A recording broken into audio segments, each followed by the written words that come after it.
Warrior Constance, I'm waiting to hear the wonderful words from you. We are live right now. Peace, love, peace, peace and love. It's so awesome to be able to share this time with you yet again, for us just to abide and share, what the Most High has given us to encourage and uplift and enlighten people. So, again, I am honored to be in your presence once again, and I know we're going to have an awesome conversation. Honor is mine, as always. Mm-hmm. You know that. You know that. And I have to say that we're going to continue on the conversation we had earlier that we had in that little clip that we put out there as a teaser for what we're going to speak about tonight. And it just seems that whenever we do have our conversations, you bring the best out in me. So that means, out of the combination of you and I, you're the better half, because I average up to you. Yes, you can't deny it. I'm on my best behavior. I'm on my deepest level of spirituality because you bring that out in me. It's just like that substitute teacher that may not get the respect, but when the real teacher comes back, the class behaves. So when you come into the room, you bring out the best, and you won't hear a bad peep out of me. No, I know you'd laugh at that. Very kind, Lance. You bring out the best in me too. It's just we connect on so many levels, on that artist level, on that poetry level, on that empath level, and of course, most of all, our relationship and our connection with the Most High, with our Creator. So it's a beautiful thing, always sharing wisdom and knowledge. And you have some wonderful, wonderful stories that I always enjoy. A lot of life experience. Because you got to remember, I'm a young buck, I'm not too young, put it this way. I'm so old, you're an embryo to me. No, man, you're not that old. But the conversation earlier was awesome. I mean, we had such a great time. From what you were saying, nursing our seeds of greatness. Can you kind of reiterate some of the things that we were speaking about? Because you really hit on some powerful points. Well, I feel that every single person that's born into this world has a purpose. Every single person that has life and sanity, they have a purpose. They have seeds of greatness in them. And they have seeds that are supposed to spring forth at a certain particular time in our life, in our history, for a purpose. If you notice throughout history, whenever we have a calamity, whenever we have a takeover of one people over another, the answer always comes in our youth that grow up to fulfill their purpose, because they have the seeds, they have the answer to what is turmoil to us at that particular time. This is the beauty of life. But what I find is that just like in nature, because I believe that everything in the natural, in the physical, has a spiritual lesson, okay? So every seed that you plant does not grow. And why doesn't it grow? Sure. It doesn't grow because we have not always put those seeds in the perfect conditions for it to grow. We might put it in good soil, but we don't water it enough. We might water it and water it too much. We may put it in good soil and water it just right and never allow it to get sunlight. We might plant those seeds on the other side of the barn or other side of the structure where it never gets the sunlight. We don't protect those seeds once it's sprang forth into what it's supposed to be from the animals or the bugs who might attack that fruit that we may not eat it. So there's a whole lot of things that we have to do proactively to protect those seeds and nurture those seeds of greatness that are inside of us. It's not just, oh, well, you'll learn a lesson, oh, well, whatever. No, we have to protect those seeds. So we have to live accordingly. We have to protect ourselves. And when we see seeds that are vulnerable in someone else, we are commissioned on a divine level to protect those seeds, even if it's in someone else who doesn't even know they have greatness in them. You see, it's our, if you can see it, it's our responsibility. So it's not just a self thing. A kind word can go so far. Yes, it will. Yes. Further than what you know. Goes further than what we could know. I remember when after my mother passed away. And we didn't have social media back then. We didn't have these mechanisms back then. If the word didn't get out, and we didn't have a chance to make a phone call to say certain things, certain people didn't know. My mother had a very great reach across the diaspora because of all the people that she knew as a teacher in the college and as a person who sung and was involved in the church and many churches because of her voice. So when she passed away, and it's a bigger story than that, I did not have that big book that our parents or grandparents had that had all the addresses in it. So I was dumbfounded. I didn't know how to reach out to everybody. So the word of her passing was delayed for many people because she knew people that she knew from before I was born. So how could I reach them, right? So that being said, for years after she passed, I was getting notes and letters and people reaching out and people who did get the phone number. Oh, I'm so sorry. And this is what she did for me. And I found out how she touched people's lives. On top of that, even the people that didn't know her personally were inspired by the way she carried herself, that didn't know her personally, who heard of her reputation for being a good person, for being she was an empath also. That's where I really get that from. See? So you walking down the street, carrying yourself as a young lady with class, a young lady who has a high moral standard. You might be walking across the street, down the street, from a little kid, a young lady who has aunts and who has a mother and other older sisters who are not living with class, who are not trying to develop that class. And her heart yearns to see that, or she doesn't know what that is. And she sees you walking down the street dressed decent, always with a smile on your face. Everything put away where it should be put away as far as your female adornments. And you look at her and smile and say, good afternoon. You don't know the effect that you're having on that young lady's mind. And she may never know who you are. You may go on and live your life, and eventually we all transition. She might still be alive, telling her daughters the effect of this unknown woman who she never knew, but just gave her one smile and transmitted so much class and so much information deep into the deepest recesses of her psyche that it changed her life and it drowned out the voices of the household she grew up in, where all they talked about was things on a lower desire. And as adults, we know what they are. So you're nurturing seeds even through your walk with people that don't even know you. I get text messages and emails from shows I did years ago, and they said, it might not have even been me. It might have been somebody who was talking on the show. So we've got to be careful, and we've got to be very sensitive as to the seeds that are underfoot that we're trying to grow. That's true. That is very true, Lance. That's why it's so important for us to always, we have the seeds within us, but be willing to easily plant seeds in other people as well. Because, through the years, our Creator, the Most High, is going to water those seeds.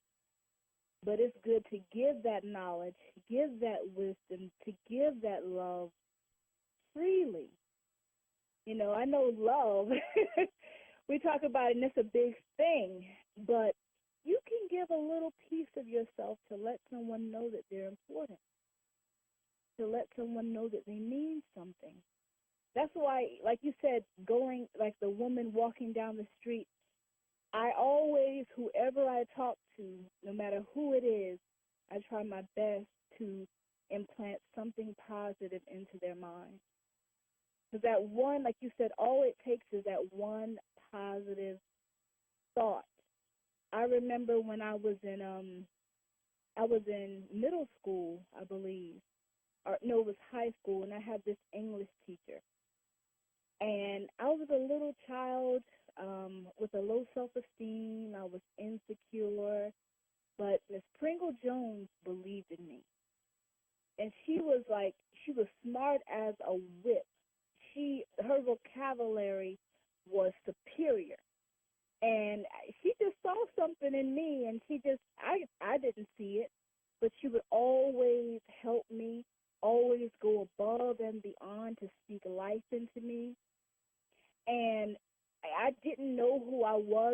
I was a child, and it's just that I had her words to cling on to. Her words made me feel like I was somebody when I felt like I was nothing.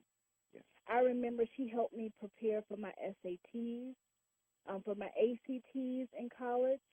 I remember, I believe she even helped me honestly fill out my application. So she stayed with me throughout the years, and she always spoke life. She always told me, Constance, I believe in you. I believe in you. And I remember wasn't that I was, I wasn't smart or anything. I don't know, it was something in me that felt worthless from a young age. And so in college, in high school, I just kind of slid by. I just barely made it out of high school. It had like a I don't care attitude. But when I got to college, because Miss Pringle Jones believed in me, I was making good grades. I had like a 3.8 average when I was in school. It was not because my parents maybe didn't believe in me, but my parents were younger and they were just finding themselves as well.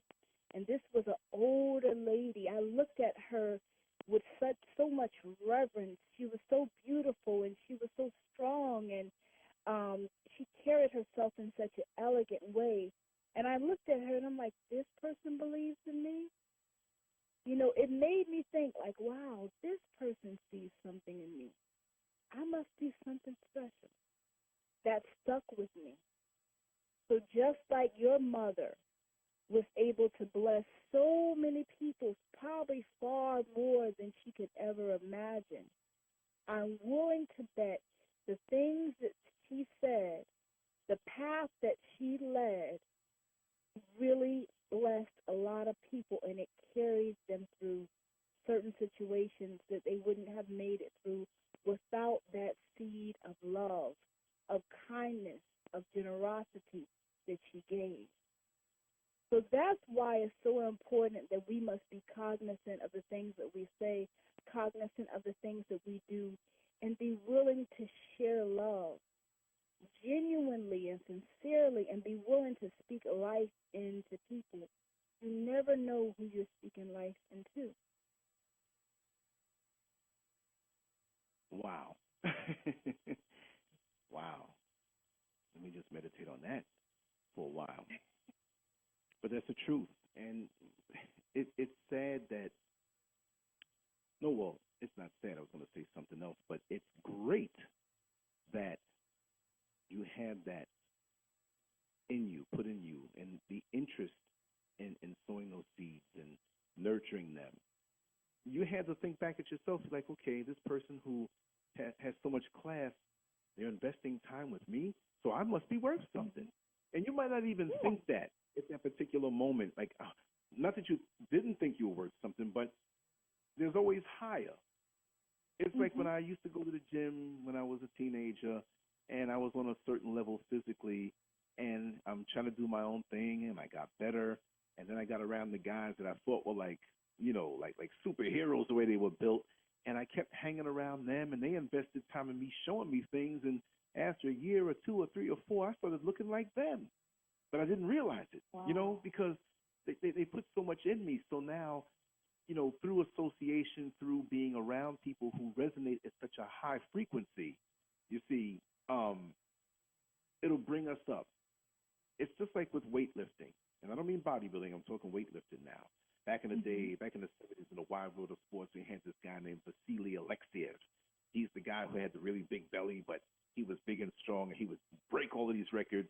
And say, for example, I'm just making this number up just to make the point, but say the record was 499 and a half pounds in some particular lift.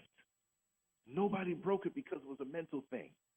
And Vasily Alexiev walked in and did 500 pounds or 500 and a quarter pounds in that particular lift. Wow. Because he did that, and because he broke that and the other people, now it was possible, because it was impossible to get to that level. But because somebody in their midst did it, it's attainable now. And shortly after, You had people breaking it 500 and a half, 500 and three quarters, 502. Now probably it's up to 530 pounds, but it was a mental thing. And so that shows us that we can always go higher, that whatever level you're on, you can always go higher. And we spoke earlier about employment. We spoke earlier about jobs.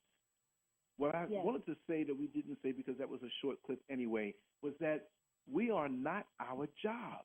That is what we do in this system to earn money to pay the bills. Now, we do have professions that we're into, and we do have things that come from inside that when we connect with ourselves, we resonate and money will come, but it's not about money, right? But too many of us subscribe to the fact that, look, I tell everybody in a second, my present manifestation, I'm a bus driver, right? But I'm not a bus driver. That is what I do in this system in exchange to make the money that I do. Before I was a correction officer. Before that, I worked in retail. When I was a kid, I had a big, strong body. I'd make money doing security. I do graphics now. I do this. I'm not any one thing. That's after the fact. That's the fruit that you see. But the root is something different. And I have many branches on my tree.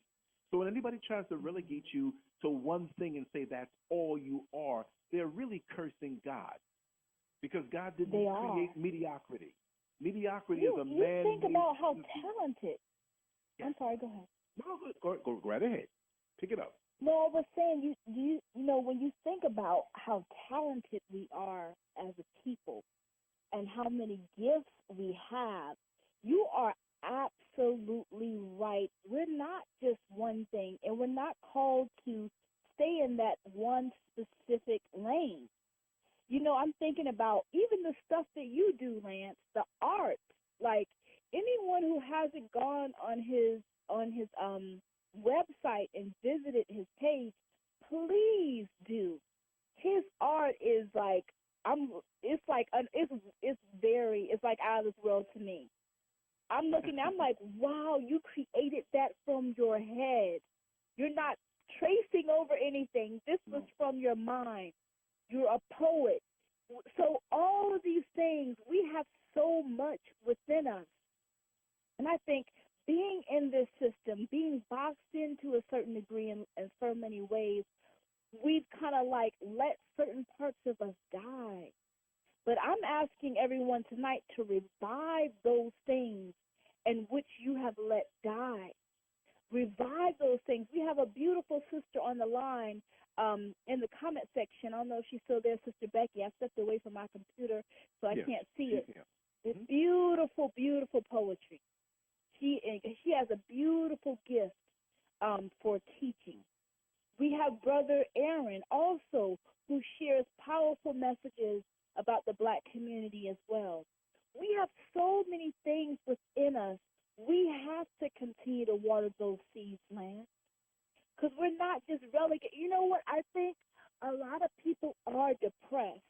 A lot of people are sad because they bought into the lie that they're just this one thing.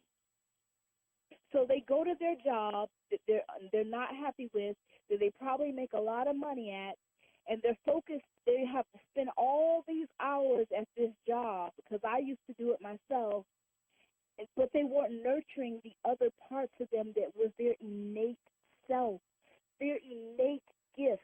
We spoke earlier about gifts and talent. You know, gifts being something that just freely comes from you, and talents being something that, you know, you work on, things that you practice. But a lot of us have forgotten. We've died. We've let those things, that the greatest things within us die. One of my favorite Miles Monroe preachers who passed away used to say that a lot of us are carrying some of the greatest inventions, some of the greatest writings to the grave. We don't have to do that. We don't have to buy into the lie. You can be yourself at any level.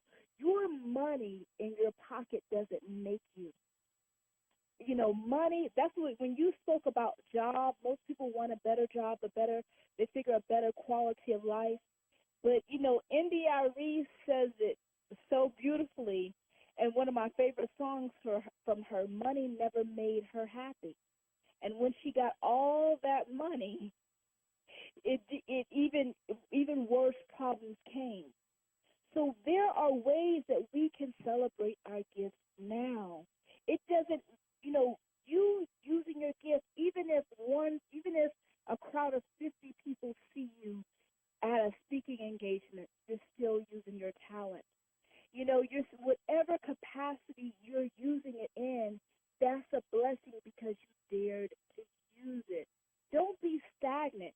Don't believe the hype. Don't believe the lie. Step out of what everybody else is telling you that you can have or what you should do. Figure out who you are to yourself and then ascend and become your highest self.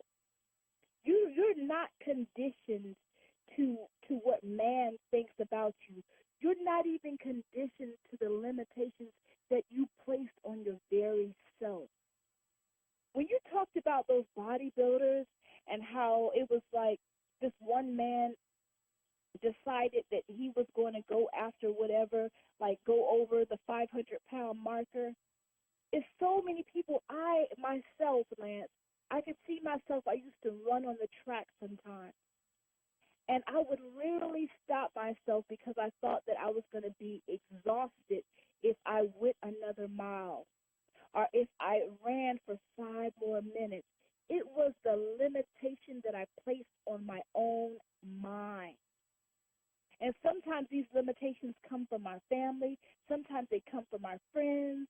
They come from all kind of places, these conditions that we have set for ourselves. But Christ's love is unconditional. So if his love is unconditional, why can't we take the caps off of our mind, figure out who we are, and fight for what we deserve to be? Let our innate self, genuine self, be, despite of the circumstances. You don't have to wait till you have a certain amount of money to be happy, because genuine happiness is in the mind.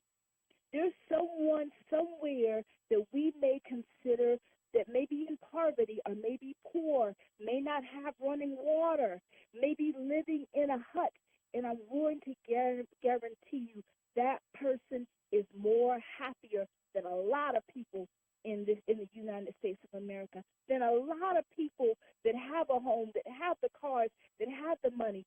Those things don't make you happy. I had to go within myself, figure out who I was and what I truly desired to find genuine peace in this life. This was only a thing that I could do with myself and the Most High. Nothing outside of me ever brought me genuine happiness until I got in tune with our Creator. Hmm.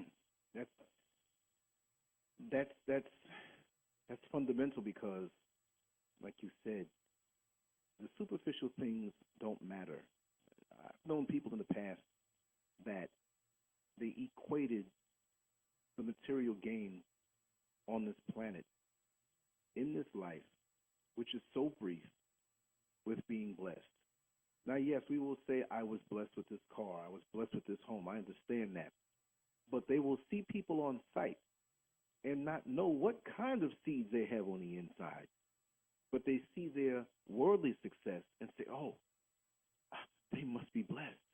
So now, if you don't have, what are we going to think? We're going to think we're not blessed if that is your scale of measure as far as how blessed you are. We have a lot of wicked people in the world doing wicked things who accrue lots of material items. Are they blessed? It doesn't mean I'm demonizing having nice things. I love nice things. But my thing is balance in whatever you do. And I do know that whatever way of worship anyone subscribes to, life on this planet, on this level, is like that tripod. We have the mental, the spiritual, and the physical. We are here right now. So we will transition and we'll be something else. But in this world, it's still a balance that we have to maintain to get through it in the various tests that come our way. And I've noticed that many of us are imbalanced in how we're wired. We're wired the wrong way. That we got to be able to detox from any one part of this existence, but we have to understand that we still need that part, but we have to stand strong properly and in balance. The tripod will never work if two of the legs are extended out 2 feet and that other leg is extended out 1 foot and 7 inches. It'll fall back to that shorter foot. So we've got to maintain balance in how we view the world, and we got to look within for our own balance, because at that particular time, the man who has all the riches may be so hungry on a spiritual level that he doesn't see the riches that are around him. This is how we have these people who sometimes would go and get a gun, put it to their head, and pull the trigger, unfortunately, you see, because they were so hungry on one level that they didn't see. And those of us on the outside who equate the financial gain and the material goods with success and being blessed, and they would say, well, how could they have done that? They were so blessed. God blessed them. But we don't know what they did to get what they have. So we can't take one faction of a person, one slice of their life, and try to emulate something when we don't know the origin and what original seeds are put inside of them, because we do have wicked seeds out here. We do have demonic seeds out here. All seeds are not good. Do we take, what do you call it now? The weeds. Now, all plant life has a right to live. But if we're trying to grow fruits and vegetables in our garden, the weeds will choke it off. So do we go to Home Depot or Lowe's or to the friend's house and say, give me a handful of weed seeds so I can sprinkle it in my garden? It's going to choke everything off. So to the person trying to have the nice garden, the weed seed is the demon seed of the vegetable and plant and fruit world. So we got to be careful what seeds the person has as they inspire us and as we absorb from them, because oftentimes when they're connected to the wrong thing, we find out, and when we have a whole different outlook on what they're all about. So we have to be careful what we plant in our garden. And some people even lose hope because there's this person that I know, he was in the church heavily. He was even preaching at a younger age, and because of the environment, because of what he saw in pastors and preachers and different things that happened, he went completely left. So we can't. When you said be cognizant of the seeds that are sown, be cognizant of the people we're following behind. We can't follow anyone but the Most High. We have to listen with a discerning ear. Listen with a discerning ear. And watch, be very watchful. Because people sometimes, they change, and they shift.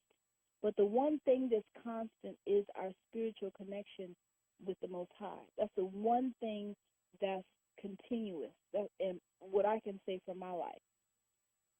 So I've seen a lot of people and that I used to look up to, and learning things about them, it became discouraging.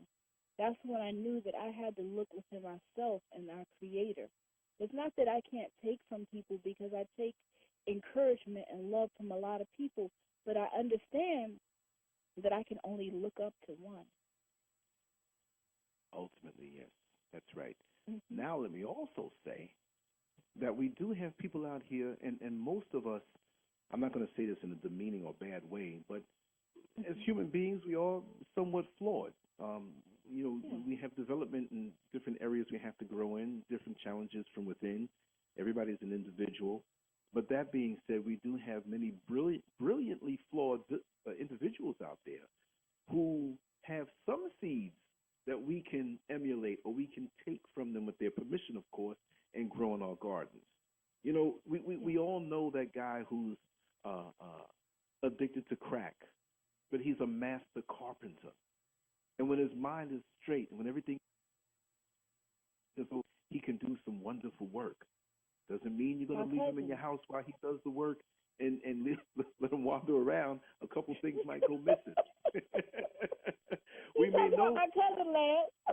Oh, well, I got a brother like that. You know, so anyway, it's touched everybody, so we know. So we can even use crack in the spiritual analogies because that's something many of us know quite well. You know, so yeah. but you know that being said, you know, it doesn't mean that we can't see the brilliance in them. Look at the woman who, for most of her adult life, and she may be elderly now, she might have been a streetwalker, addicted to drugs, and nothing good said about her. But she's brilliant with doing hair. So you know the beauty parlors are closed up right now, and you got a function to go to late at night or early, and they're closed up. It's a holiday. Well, guess what? You got to slip her a few dollars because she's going to do the hair, right? We all have brilliance inside of us. We all have flaws inside of us. And I would say that we all have seeds of greatness, but then we have some seeds that we need to dash away.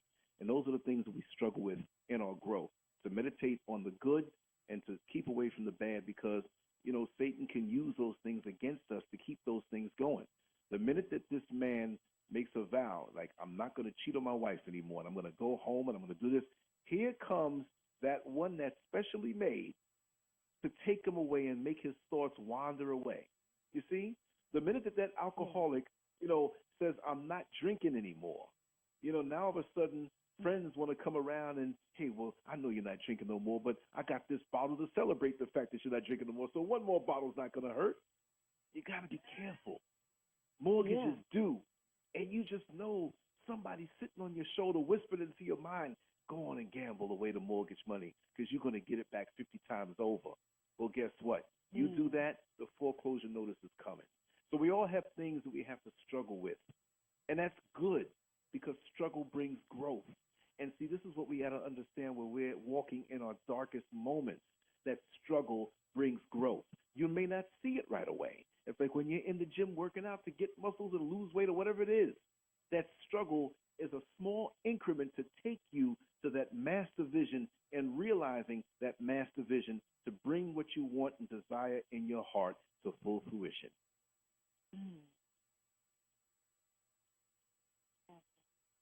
You're right. Struggle does bring growth. And if we just back away, I know it's so simple. It sounds so simple, but because a lot of times I literally had to fight myself in my mind not to eat. I literally had to say, no, you're not going to do this. But if we just can power, because we have it within our minds, we have the ability to back away from some things that hurt us. Have you ever heard about people that used to smoke drugs and didn't just decided one day I'm not going to smoke any drugs anymore? I remember you had a friend. You told me about a story about one of your friends like that. Yes. So we have that power within us. But Lance, my question to you is, how do people access that power? What's that thing that makes people realize that they don't want to give in to these urges that aren't good, these urges that aren't helpful to their life, the things that aren't going to be beneficial? I know I can speak for myself, but what is it that you think makes the difference for people to actually turn the page and continue to ascend and grow? Well, always it's our proximity and our submission to the will of the Creator. It's always that, no matter what but the one aspect that maybe we can focus on more with our weak earthly selves is our environment and the people around us. Okay? You see, seeds are not going to grow. Positive seeds are not going to grow in a soil of negativity. See? And they're not going to grow if the conditions are not right around them. How many times have we been forced to change environments? Say we relocated and we had to force ourselves into new social circles or a new commute, a new part of town, something new. It could be something negative. We could have gotten, fired off of a job. And even on that, let me just speak about that. Those of us, because I've been fired from jobs before, I got a big mouth and I'm not going to bend to certain things. But imagine you're a little bird in a nest, and you're high up in the highest tree, and you have other birds that are there, and you never flew before. But those other birds that are there, they're flying back and forth and flying back and forth. And the one who gave birth to you, the one who brought you about, is not there. And those other birds don't want you there. You know, like coworkers who will lie on you to get you fired. And they take you, who never flew before on certain levels, from so high up, and they threw you over. Now, Wow. you got a choice. You can either fall down, never flap your wings, and hit the ground, or you can flap your wings and go higher. And as an artist, there was always powerful, Lance. That's powerful. But, so I have to do this now. And this is what I want to do as an artist. I wanted to draw an illustration, not just of birds, and maybe I could do birds, because I was going to put humans in the nest, in that nest that's nestled high up in the tree. And the birds that threw over the other bird that never flew before, they're laughing to themselves, and they're looking down to say to themselves, did he or she hit the ground yet? Because it's a funny thing to them. We threw them out of the nest. We don't want them here in this job nest anymore. We don't want them here in this church nest anymore. We don't want them here in this family in-law connection anymore. So we're going to dump on them and get them out of here, and we know they're going to crash. And they're all looking down to see the point in time of impact. But what they didn't really understand is that you had it in yourself to fly the whole time. And guess what? Wow. They did you a favor, because as they're looking down to see when you hit the ground, you flew up, and they don't even see you. And you went higher than the nest, and you went higher than where they are, and you're looking down on them, and they don't understand that somebody been chopping the tree. But they're looking sideways to see if you hit the ground. And they don't realize they're about to fall. And they did you a favor, help you to flap your wings and avoid a catastrophe.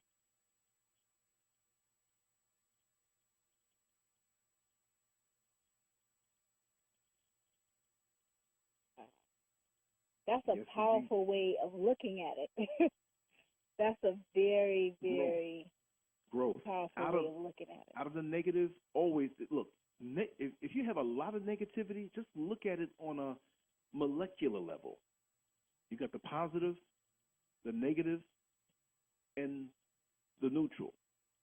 You got the positive charged element, the negative charged element, which balances everything out, and you have the neutral. If you see nothing but negative and neutral, you may not see the positive right away. But that means there's a whole lot of it going on, because this universe is based on balance. Everything is balanced. When you look at how the Creator has made this earth, the fine-tuned precision mechanism that it is, the seasons come in and they all have a purpose. Winter comes in and cleanses the earth. Spring comes and things sprout forth. They grow. Summertime, everything is fruitful and riding high. And the fall comes and things begin to go to sleep. Everything has a purpose and a season. You go to the beach. The beach doesn't change unless sometimes Hurricane Maria comes around and sucks up all the water, makes the beach line go back. But other than engineered weather that's man-made, the Creator made it such that you can leave your country. Say, for example, I went down to Jamaica. Now, we didn't really go to any beachfront areas. It was okay, because I know what the beach is all about. I was just glad to be there. You didn't right? go to any beachfront areas when you were in Jamaica? Well, yeah, we went. I mean, I didn't put my foot in any water. I went right by water. Okay. I didn't put my foot in any water. Like, let's go spend the day at the beach. You know what I mean? It was deeper than that. But we had so much ground to cover, and I thank Brother Keston and his lovely wife for affording me that opportunity to show it to me from. I didn't have the hotel experience, the resort experience, where we just walk around this little 2-mile area and have a bus take us to controlled areas. I saw the real deal. But what I meant to say was that every time you go to the beach, it's right there. What do I mean by that? Well, of course it has to be right there. put your foot in the water, pretty much that's the exact location of where it was the last time you went, even if it was 10 years ago. Meaning that out of all, 75% of this earth is covered by water, and that edge of the water where water meets land is in the same spot and not all over the place. That's precision. Aside from a hurricane or a bad storm and huge waves coming in, that's precision. Look at how fast this planet is traveling through the universe. And if you balance something on your kitchen table or your dining room table and there's no other external wind or something shaking the table to knock it down, you can leave your house and it's going to be sitting right there. That's precision. You can't do that on top of a car. How many times we've seen somebody open up their car door and put a cup of coffee up top, forget it's up there and drive, and we're just looking at it, waiting for it to fall. This everything, and it falls too when it hit that turn, right? But thought about it like, oh, we all saw that. But what I'm saying is that this thing is such a precision thing, and we have to give in to that. We have to submit to that, and we can manifest ourselves through the permission of the Creator now, right? As long as He signs off on it, because He's not, you can't say, I'm gonna say it the street way, yo, Creator, I want to go out and rape women. I want to go rob a bank. I want to put a couple bullets in people. He ain't signing off on that. Now, you might very well do it, but balance will make you have to feel the consequences of it. So we have to put ourselves back into the environment to nurture ourselves and the seeds of greatness in us to the maximum level, because we're not going to manifest in something that's not good. And if we try to on our own will, we can't do it. You put those seeds on the kitchen table. Ain't no soil over there. Ain't no sunlight. There's no water. It's going to sit there. The minute you put it inside the right environment, it will grow properly, but it has to be nurtured. Because think of how many oak trees. That's the strongest of the strong. They weren't always the strongest of the strong. They were that little green thing coming out of the ground, piercing the ground that could have gotten stepped on by a child and snuffed out. So as mighty as we will become, according to the might that the Creator puts inside of us. I'm not saying mighty aside from Him, right? And it's all Him. We can be snuffed out if we're in the wrong environment.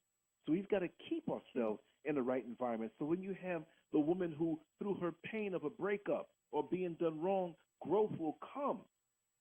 But you still have to have a time in a nurturing environment to learn from the misjudgments that allowed you to have that man come into your life that broke your heart. It's not your fault, but what are the conditions that made it that way? So a good farmer knows how to keep the conditions going. Okay, it's a drought. We need to water it more. Okay, it's going to be raining the next few days, so the bit of sunlight that's here, we need to cut them branches off of that tree to allow more direct sun. The soil is washed out. The pH balance in the soil is messed up. Let's get some other soil brought in from another land and put it in place of that. Let's get the egg shells and the egg yolks and the little sprays, the little things you put in the soil to make it grow. We have to nurture ourselves. Our parents or whoever it is that raised us, that did good by us, whether it's our parents or not, because it's not always the parents. Could be aunt, could be neighbor, could be adopted situation, doesn't matter. But whoever spoke life into us, when they pass on and get older, we have to know how to take care of ourselves. And it's our responsibility to do that with ourselves, to manifest that, because there are things going on inside of you right now that the world can't see, but you can feel it. And this is why you have the sense of urgency, that you know what's inside of you. You look down inside of you and you say, I got this inside of me, and I have to manifest this thing. So you have to get it out in some way. Yes. It doesn't matter what. You have to get that out. It's just like me with encouragement. Like I feel like, okay, I have to do this video, or I have to tell this person this thing or that person that thing, because it's inside of me and I can't keep it dormant.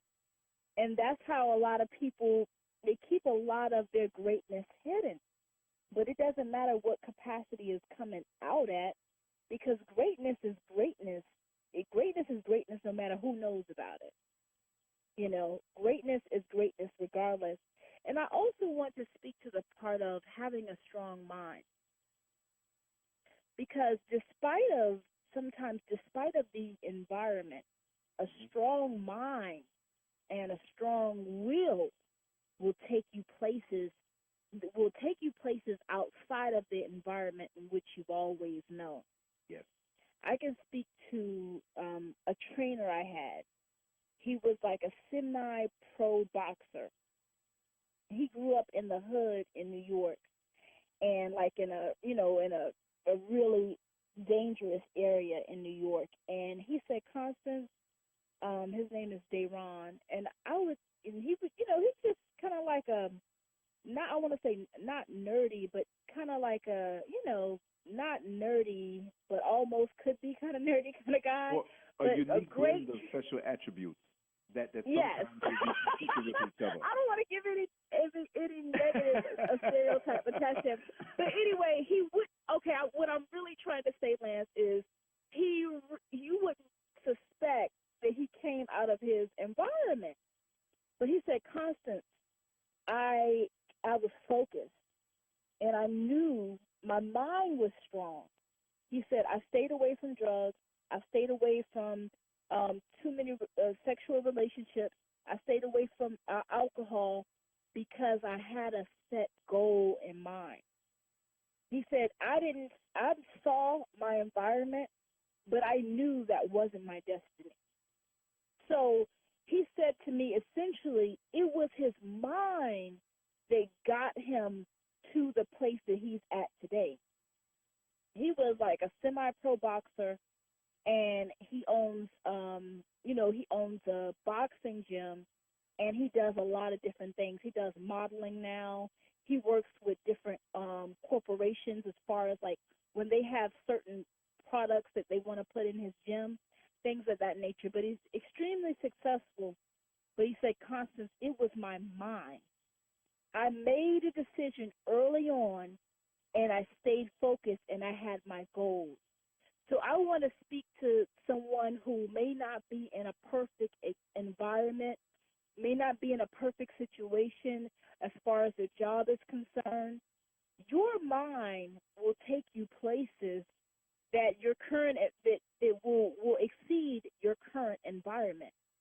That's what when we were speaking about those nurturing those seeds of greatness. That's planted. We have seeds of greatness within all of us. It's just who's gonna believe that greatness that's within you, and then when that adversity comes, your mind has to be to a certain place to know that you are above what is currently going on in your life or what appears to be holding you back. I took a lot from him. I used to listen, look at how he operates. I looked at how hard he worked. Like, I was working out the hardest in my life when I was working with him.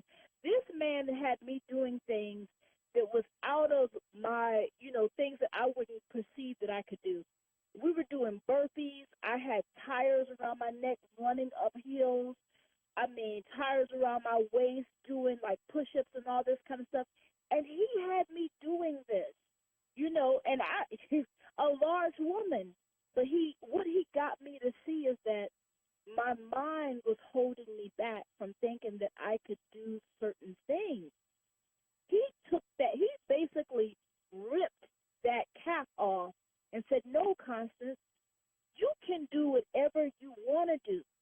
You just have to essentially believe that you can do this thing and just do it. Yes. I learned that from him. I learned a lot from being around him. And I say that because your mind will take you places. Once your mind gets to a certain place, once you make your mind up, because we have to get tired of being sick and tired. We have to get tired of accepting less. We have to get tired of the lies that the devil, that the enemy feeds in our ear continuously, sometimes through people, sometimes through family members, sometimes through our own mind. We have to get tired of eating these lies. Once we can separate the lies from the truth and decide to feed into the lies, decide to feed into the truth, water those seeds of truth, then we will be able to come up to a place that we ultimately deserve to be. But we cannot get there without being on one accord with the Most High, being obedient, listening. Obedience is key because there's a lot of things that you have to decide to say no to, and that's going to take obedience. Once you make that decision, anyone out here listening, things are going to change. It doesn't matter what position you're currently in. Things will change. If you can conceive it in your mind, something that you want to achieve, whether it's going back to college, whether it's, having a house or whatever it may be. It may be small to someone else, but it's a big thing to you. Whatever it is, there's nothing stopping you. Just like the man with the weights that lifted 500 pounds, there's nothing stopping you. But you know what has held us down? Those voices from the past. Those people who wanted to throw dirt on our names. Those people who wanted to take away from our greatness by feeding lies into us, mistreating us, abusing us when we didn't know who we were. When you're able to get to yourself, it's a beautiful thing to have peace with yourself. When you are genuinely able to get with yourself and meditate and pray and develop the peace within your mind that you deserve to have, that's where that concept of true confidence, true love, true self-esteem will come in. And then you begin to see that these things that you once believed about yourself were lies from the enemy, so that he can keep you stagnant, so you will be held back, so you will never reach the level of greatness that you were called to reach on this earth. You didn't come to this earth to be a weakling. You didn't come to this earth to be the underdog. You didn't come to this earth to live in fear and die. Really? No. So you have to really reprogram your mind. Figure out what the truth is for you, between you and the Most High, you and our Creator, and live with that. Once you become confident and strong in yourself, there are going to be a lot of more people that hate on you. People are going to hate on you just like those birds that made the bird fly off. That pushed the bird over. They're going to be hating, but guess what? Let them hate. Because haters going to hate. Just let them hate. But you got to do you regardless. Because guess what? We ain't cats. We don't have 9 lives to my understanding. This is our opportunity to shine and grow and become something great right now. Don't waste your time. If there's some sort of goal that you have, if there's something that you want in this life, don't waste your time caring about what other people think about you. What are they going to say? Do what you were called to do and call it a day. You got one life. You're not here to be a people pleaser. If people don't believe like you believe, so what? I ain't trying to control your mind, because you know what? You don't pay my bills. So I don't want to control nothing over in your household, but I'm going to believe what I'm going to believe in my household. Because I have lived this life with my Creator.